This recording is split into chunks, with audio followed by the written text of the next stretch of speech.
Buenas, soy Juan de Metatexto Cine y bueno, no sé por qué se me ocurrió hacer este video de top del 2022 en formato video para cambiar un poco. En realidad yo digo que es como un posible y caprichoso compendio rejunte de recomendaciones cinematográficas estrenadas en este año, en este agonizante año. Afortunadamente pude ver muchas pelis este año, pero claro, la gran mayoría de las que vi no están estrenadas en el 2022. Y la idea era hacer un top de películas estrenadas o por lo menos exhibidas en Argentina, dale campeón, en el 2022. Injustificadamente ecléctico y variado, porque son películas que nada que ver capaz una con la otra. Quise hacer como un poco priorizar algunas películas estrenadas en Argentina que realmente me gustaron mucho. Así que aquí va mi humilde top con las primeras 5. La primera película que para mí encabeza el top es After Sun, de Charlotte Wells. Ya lo había anunciado por ahí y ya había hecho algunas publicaciones. Me gustó mucho esta película y está bien que la vi hace poquito, todavía está en salas comerciales acá en Argentina. Pronto va a estrenar en Movie. Y la verdad es que me encanta cómo aborda el tema de los contrastes generacionales, la relación padre-hija, de una manera muy emocional, tierna, afectuosa y melancólica. Se trata de una joven de 30 años que recuerda un momento muy específico de su infancia, que son unas vacaciones que pasó junto a su padre en una playa paradisíaca en Turquía. Pero hay algo ahí en ese vínculo que nos empieza a sugerir de manera implícita, subyacente, subterránea, un conflicto interno en el personaje del padre. Hay algo reprimido que no le permite disfrutar de lleno de esas vacaciones junto a su hija. Y es muy interesante y es muy humano cómo está abordada toda esa cuestión, cómo se nos va sugiriendo ese conflicto interno del padre, toda su represión, todo ese pesar, ese dolor que no puede terminar de expulsar frente a su hija. Y se traduce en esta película, que es realmente un conglomerado de emociones que se vuelve muy palpable en la película, por el despliegue visual, por la calidad visual, por cómo genera un efecto de ensoñación casi, como si no se terminara de quedar en claro si justamente es un recuerdo, es una retroproyección, es una visión. Es genial cómo se consolida ese efecto como de sueño, como de adormecimiento por momentos en la película. Y justamente por no llegar nunca a esa revelación final, ese porqué, ese motivo del pesar del padre, que podemos intuirlo pero nunca lo terminamos de saber del todo. Y esa vacancia, eso que queda tácito, eso que queda implícito, es lo que la hace mucho más atrayente, inmersiva y seductora, y que termina consolidando una empatía directa y entrañable con los personajes. Segundo lugar, en segundo puesto tenía ganas de recomendar Trenquelauquen, de la directora y cineasta argentina Laura Citarella. Ella forma parte de la productora de cine independiente El Pampero Cine de Buenos Aires. Esta película yo tuve la suerte de verla en el Festival de Cine de Mar del Plata, donde ganó el premio al mejor largometraje latinoamericano. Es una película bastante extensa, de hecho la pasaron en 2 partes, dura como 4 horas. A mí me pareció fascinante.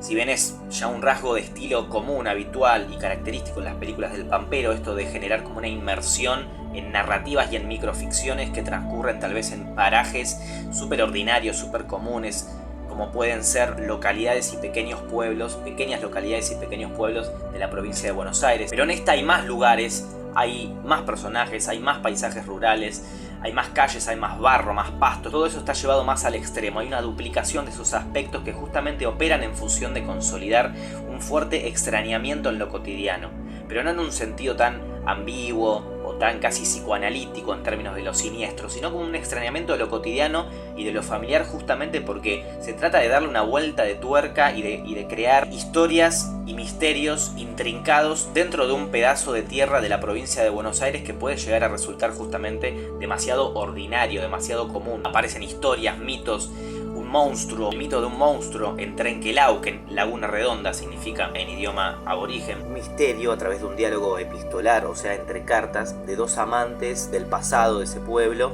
que termina obsesionando a la protagonista de esta película, que es Laura Paredes, que se vuelve la protagonista como una suerte de detective e invita justamente al espectador a que asuma también ese lugar. Privilegia al espectador, a que sea el espectador quien se sumerja en esos múltiples y diversos microuniversos y microficciones para ir deletreando y descifrando junto a la protagonista, a Laura Paredes, también esos misterios, y darle ese lugar de privilegio al espectador envuelto en el misterio como si fuera un personaje más. Creo que termina siendo siempre lo mejor en estas películas. Me gustó mucho Alcarrás, de Carla Simón, desde España. Yo escribí algo ahí en una publicación de Metatextos, decía que me seducía y me absorbía mucho cómo se logra ese equilibrio en un reparto coral, cuando en una película hay muchos personajes donde no hay uno que resalte demasiado más que otro. Hay como un equilibrio magistralmente articulado entre esos múltiples puntos de vista de personajes. Y acá se nos presenta la historia de una familia que está atravesando un proceso de caída y de reconstrucción en términos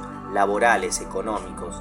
Es una familia que vive en Alcarrás, que vive de trabajar el campo, en la zona rural. Deben renunciar a su principal fuente de trabajo en las huertas de melocotones, de duraznos, de la localidad catalana de Alcarrás. ¿Por qué? Porque el propietario ha fallecido de ese lugar y la tierra va a quedar en venta, para luego ser colocadas ahí por parte del gobierno unas imponentes placas solares. Entonces la familia Solé pierde como ese brillo histórico, eso que es parte de su herencia, de su trayectoria familiar históricamente. La película aborda con un registro casi de transparencia documental, yo decía ahí como una especie de neorrealismo italiano, por cómo nos muestra la realidad pesarosa, constante, estos personajes opacos, grises, con sus matices, que tratan de sacar a la luz toda su comunión familiar, pero hay algo que no pueden negar y que es justamente esa necesidad de tener que abandonar, de tener que compartir juntos un último verano, abandonar su lugar de trabajo de siempre para salir a la luz, todas esas tensiones y conflictos internos reprimidos entre algunos miembros de esta familia bastante numerosa. En segundo lugar, Geographies of Solitude de Jacqueline Mills, cineasta canadiense. Esta creo que hay que esperar a que salga estrenada en algún lado. Yo tuve la suerte de verla en el Festival de Cine de Mar del Plata y realmente el despliegue plástico visual en esta película me fascinó, me atrapó por completo. Creo que fue la película que más disfruté ver en un cine en mucho tiempo. Está ambientada en la isla Sable, al sudeste de Halifax, en Nueva Escocia, en las aguas del Océano Atlántico. Es una isla que justamente tiene la forma de sables, como muy angostita. Tiene un solo habitante, es una investigadora que se llama Zoe Lucas. Vive allí hace más de 40 años y se dedica a investigar, a clasificar todas las especies, los caballos que habitan la isla. Está, por supuesto, completamente enamorada de esa porción de tierra tan particular, y lo que hace la película justamente es desde un punto de vista que no sigue un registro, un estilo demasiado documental, sino que busca exaltar y llevar casi a un plano de acontecimiento artístico, todos esos fenómenos, esos pequeños extractos y recortes de vida, de modos de vida que acontecen en la isla, desde Zoe Lucas hasta los caballos, hasta las morsas en las costas, hasta los insectos que ella va encontrando y clasificando. El resultado es realmente deslumbrante, apabullante y súper inmersivo. Genera un efecto inmersivo desde el despliegue plástico, visual y sonoro que realmente vale la pena ser visto. Cuanto antes hay que estar atentos para poder ver esta película pronto. Nada que ver, en quinto lugar me voy a XX de Ti West, una peli de terror slasher que vi este año, me divirtió muchísimo, al punto tal de que la vi en abril y sigue como resonándome ahora, a fin de año. Está ambientada en 1979, cuenta la historia de un grupo de jóvenes cineastas que se proponen hacer una película pornográfica en una zona rural de Texas, pero cuando los propietarios de esa casona que alquilan allí, que son una pareja de ancianos bastante particulares y siniestros y perturbadores, los atrapan y los descubren filmando esta película pornográfica, se desvirtúa todo, explota el conflicto y se vuelve estrictamente una película de terror. Me imagino que muchos ya la conocen porque esta película se habló muchísimo durante este tiempo. De hecho, ya salió un spin-off que es Pearl, protagonizada por Mia Goth. Ojalá siga todo este universo recientemente creado por Ti West, porque a mí particularmente me parece súper entretenido. Me gusta cuando el puñado de personajes principales es súper arquetípico y estereotipado, pero no por eso menos cautivante, porque justamente en ese estereotipo ponen de relieve los principales conceptos y los posibles subtextos y lecturas subterráneas que ofrece la película.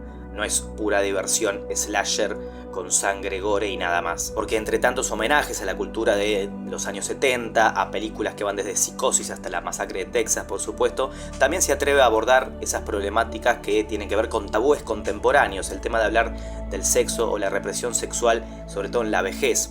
Aparece mucho eso también en algunos diálogos y en algunas conversaciones que mantienen los personajes protagonistas, tema de la represión sexual, y yo creo que es muy interesante cómo está abordado, más allá de que alguna crítica que se podría hacer es que claramente el matrimonio de ancianos no son interpretados por actores ancianos reales, sino actores jóvenes caracterizados como viejos. Pero creo que igual funciona, muy divertida y esta se puede ver. Quedó larguísimo este video, la idea era que fuera más corto pero no me salió. Ahí fueron 5 recomendaciones estrenadas este año que tal vez ya conocían, otras no. Tomen nota, si quieren me siguen y en unos días, si les gusta, subo la segunda parte con otras 5.